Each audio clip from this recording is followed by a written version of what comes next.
can run on for a long time, run on for a long time, run on for a long time. Sooner or later gotta cut you down, sooner or later gotta cut you down. Go and tell that long-tongued liar, go and tell that midnight rider, tell the rambler, the gambler, the backbiter, tell him that God's gonna cut him down, tell him that God's gonna cut him down. Well, my goodness gracious, let me tell you the news. My head's been wet with the midnight dew. I've been down on bended knee, talking to the man from Galilee.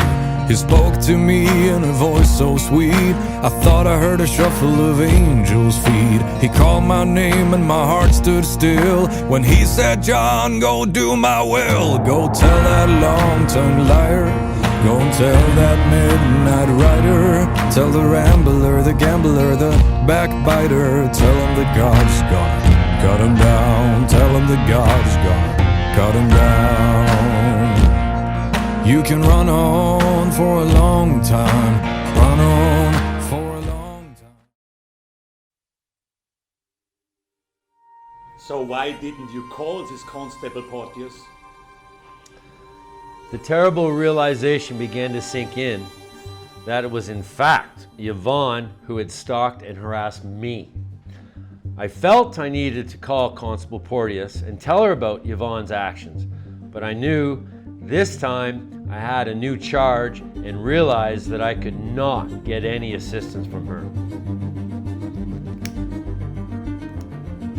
Yvonne's phone calls to my work escalated after the break and enter charges.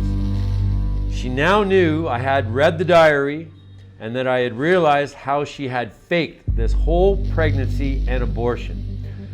I now knew she worked at a massage release spa for men, and she knew that I possessed the piece of paper with the accident victim's name and number.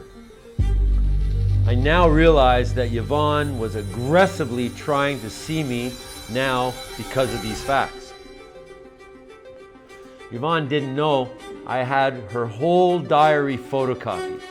Yvonne kept begging me to meet her after work. I was convinced that she was worried about what I might do with all this new evidence and information. I agreed to meet with her. I decided to do so because if I didn't, she was very adept at making my life a total living hell instead of a somewhat tolerable hell. Devil, you know, I guess, eh? I started living with Yvonne yet again. No, God! No, God, please, no! No! No! This time was different. I played dumb a whole lot more. Luckily, I got sick with the flu and just stayed in bed most of the time. This worked to my advantage as she knew where I was and what I was doing. Shh, darling. Trust me. God's sake. It's for the best. Eddie, please!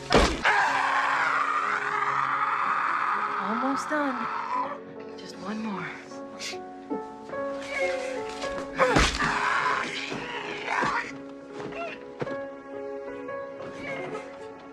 God, I love you. She was tolerable to live with and caused no further drama. Since it was high season for tuxedo rentals at the shop, I had to work extra hours, and that kept me away from Yvonne for a good portion of the day. Any additional time off was spent lazing on Yvonne's sofa, watching TV, or going to bed early. I was still getting the day's newspaper once or twice a week, and I'd put it over top of Yvonne and use my disposable camera to show that I'm in fact with her. And yes, breaking the no contact order, but definitely not stalking and harassing. I hoped that this was enough to prove that she wasn't in fact scared of me. I soon learned that it was almost impossible to disprove a falsehood when the powers that be believed in it blindly. I was at Yvonne's one morning and the telephone rang. Deborah Pope from the Crown's counsel's office was calling in, doing a welfare check on her. It was obvious that the Penticton Crown was now in communication with the Vancouver Police Department and was advising them to keep a close eye on the matter. I heard Deborah at the other end of the call say, "Hold on, dear, it's almost over." Not a fucking chance. I now knew that these people were out for my blood and that they were being helped along by Yvonne's outrageous claims. An idea suddenly hit me like a freight train.